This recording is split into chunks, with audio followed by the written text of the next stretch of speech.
Bonjour, je m'appelle Sarah. Ça fait maintenant 1 an que j'ai arrêté les régimes et que j'essaye d'avoir un rapport plus harmonieux avec mon corps et avec mon alimentation. Et il y a 2 erreurs que j'ai fait dans mon parcours dont j'aimerais bien vous faire part. Alors, enfin, c'est pas tant des erreurs que je dirais des étapes dans mon chemin. C'était peut-être des choses par lesquelles j'avais besoin de passer pour comprendre que qu'il fallait en sortir en fait. La première erreur, c'est d'avoir pensé que je devais éviter à tout prix les aliments transformés. Je me suis dit au début: «OK, je lâche mon régime, mais faut pas que je mange, trop de "saloperies" entre guillemets. Il faut que je mange que des choses, hyper pures, hyper saines». Donc je me suis dit que j'allais manger des choses très, très naturelles, ou très, très bonnes pour la santé, comme du porridge avec des fruits, des choses comme ça, enfin des choses plutôt très caloriques qui allaient me combler mon appétit, mais qui n'allaient pas me polluer l'organisme, enfin, c'est ce que je pensais à ce moment-là.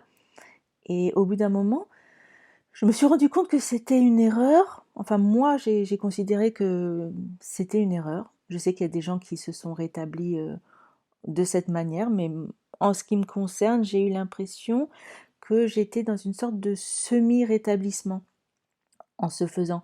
C'est-à-dire que, euh, à force de m'interdire tout type d'aliments, je me restreignais, en fait, que c'était une forme de restriction. Et j'ai eu l'impression, même si je mangeais, autant que nécessaire, d'être quand même, en quelque sorte, encore au régime parce que je ne m'autorisais pas tout. Et à un moment, je me suis dit: «Si je veux vraiment retrouver un rapport harmonieux avec, l'alimentation, il faut qu'il y ait pas d'aliments interdits. Il faut que tout soit autorisé». Alors j'ai eu un petit peu peur, je me suis dit: «Bon, non, mais ça va pas être bon pour ma santé» et cetera. Et à un moment, je me suis dit: «Non, mais il faut absolument, lâcher. Autorise-toi à manger tout, toutes sortes d'aliments. Fais confiance dans ton corps. Ton corps, au bout d'un moment, quand il aura suffisamment mangé de tout, il aura plus envie de manger certains aliments. En fait, il aura plus envie de lui-même de se tourner vers des aliments peut-être un peu plus "sains" entre guillemets et cetera. Mais, si c'est quelque chose que j'impose par mon mental, si c'est quelque chose qui est imposé de l'extérieur par mon mental sur mon corps, ça va encore être une forme de restriction. Finalement, je ne vais pas sortir de mes régimes, en fait. Je ne vais pas sortir de mes interdictions, et l'alimentation va encore rester toujours un problème pour moi. Je n'arriverai pas à retrouver un rapport, libéré et sain et facile comme les enfants ont, par exemple, avec l'alimentation. Donc à un moment, je me suis dit: «Non, non, il faut vraiment que tu lâches tout. Tant pis si tu manges des choses qui peut-être sont pas très bonnes pour la santé», enfin c'est l'impression que j'avais à ce moment-là. Ton corps, au bout d'un moment, saura faire la différence. Il saura, et c'est exactement ce qui s'est passé. Mon corps, au bout d'un moment, ben, il s'est jeté sur plein de «mauvais aliments» entre guillemets, et depuis d'ailleurs, j'ai appris à considérer que ces aliments n'étaient pas du tout des mauvais aliments.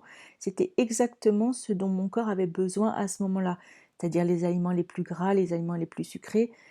C'était exactement ce dont j'avais besoin parce que mon corps avait été tellement en restriction depuis tellement de temps avec ces régimes que ben il se jetait sur les choses les plus concentrées énergétiquement, et c'était donc les aliments les plus gras, les plus sucrés. Et je me suis dit: «Ben, non, mais fais confiance, tu vas voir, au bout d'un moment, tout ça, ça va se tasser». En plus, je me suis rendu compte que ça marchait pas du tout de vouloir, s'imposer des aliments non transformés, tout de suite, après avoir lâché son régime. Ça marche pas du tout parce que, j'avais envie d'un gâteau et je me disais: «Non, non, mange une pomme». Alors je mangeais la pomme, et pendant que je mangeais la pomme, je me disais: «Oh non, non, mais j'ai quand même, j'aimerais bien, avoir un gâteau, ou des petits gâteaux, ou je sais pas moi, des brownies, n'importe quoi». Et je me disais: «Non, bah, alors mange plutôt, bah, alors à ce moment-là, tu vas manger une banane avec, je sais pas, un peu de sucre de coco». Enfin, j'essayais de mettre des trucs plutôt sains ou pas trop, compliqués ou, plutôt enfin, je sais pas, j'essayais de manger des aliments un peu sains et pendant que je mangeais ma banane, je me disais, «Bon, bah, non, mais quand même, j'aimerais bien un brownie et tout ça. Non, quand même, j'aimerais bien mes brownies et tout». Et puis je me dis: «Bon, bah, alors, à ce moment-là, tu vas manger, un porridge avec, je sais pas, des petites noisettes, des amandes, des trucs». Et pendant que je mangeais mon porridge, je me dis: «Oh non, mais quand même, mon petit brownie et tout ça». Et puis bon, finalement, à l'arrivée, je finissais quand même par m'acheter mon brownie et j'en mangeais et puis voilà et puis j'étais contente.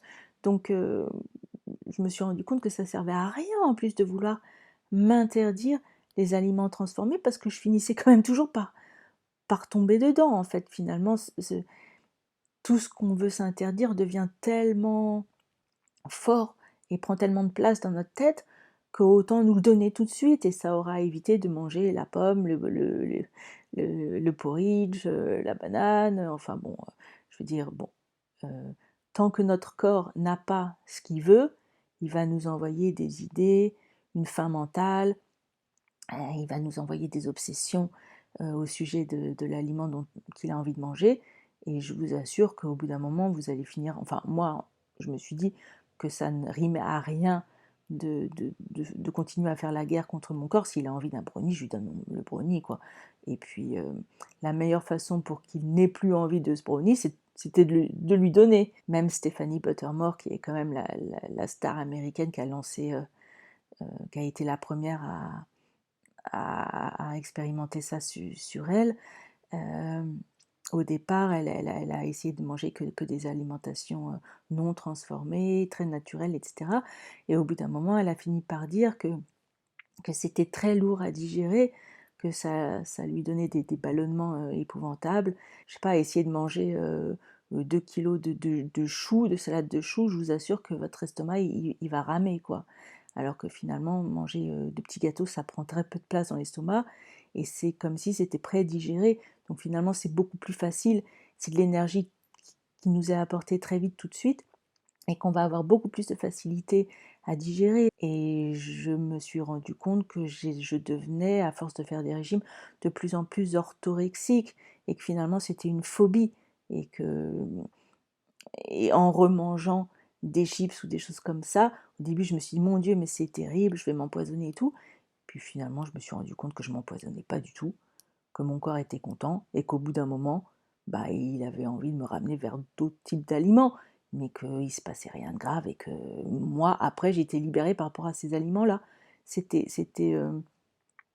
oui, c'est ça. Après, c'était plus des aliments qui me posaient des problèmes. D'ailleurs, j'en ai dans mon armoire et j'en ai pas spécialement envie. Donc, alors que si je ne me les étais pas accordés, ces aliments-là, ils auraient pris une dimension complètement obsessionnelle. Et encore à l'heure qu'il est, je n'aurais pas réglé euh, mon problème avec l'alimentation et avec ces aliments-là en particulier. Il serait resté complètement obsessionnel dans ma tête, hyper dominant, et il fallait absolument que je me les accorde pour que ça perde de leur côté hyper attrayant en fait. La deuxième erreur que j'ai faite au début de mon rétablissement, mais c'est pas non plus tant une erreur qu'une étape de rétablissement, je pense que tout le monde fait un peu cette erreur au départ, c'est que j'ai essayé de ne manger que lorsque j'avais faim. Enfin, j'ai essayé en fait d'écouter mes signaux de faim et de satiété et de ne répondre à ma faim que quand j'avais faim et ne pas manger si j'avais pas vraiment faim. Et j'ai essayé de voir si ma faim était une faim émotionnelle ou une faim réelle, etc. Et je me suis énormément pris la tête avec toutes ces notions.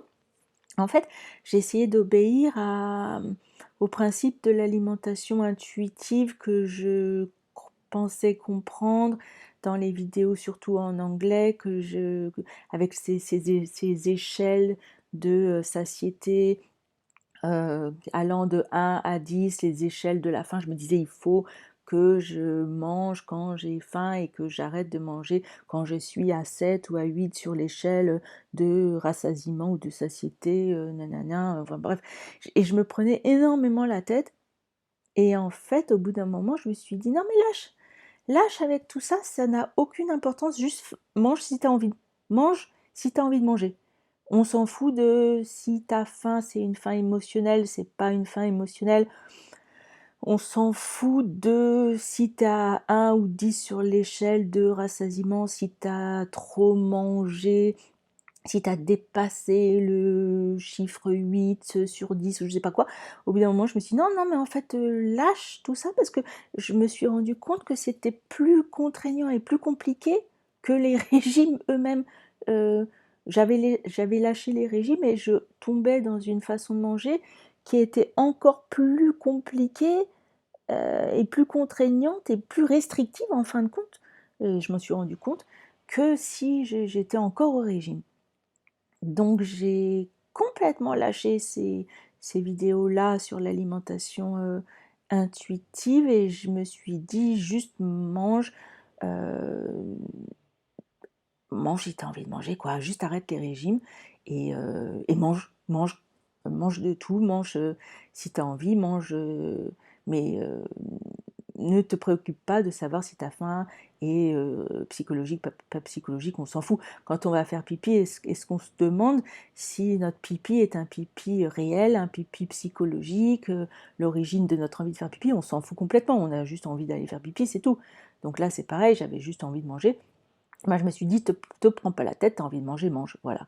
Donc, et puis si tu manges trop, ben, on s'en fout, tu manges trop, tu auras le ventre qui tirera un petit peu pendant un quart d'heure, 20 minutes, après tu seras pas très confortable, mais ton corps, il va apprendre au fur et à mesure à se sentir de mieux en mieux, il arrêtera de manger quand il sera content, quand il te fera confiance à nouveau, et quand il saura que tu vas pas le restreindre à nouveau surtout. Donc pareil pour cette façon de manger en pleine conscience, à un moment j'ai essayé de le faire et je me suis dit qu'en fait ça me compliquait plus ma façon de manger qu'autre chose.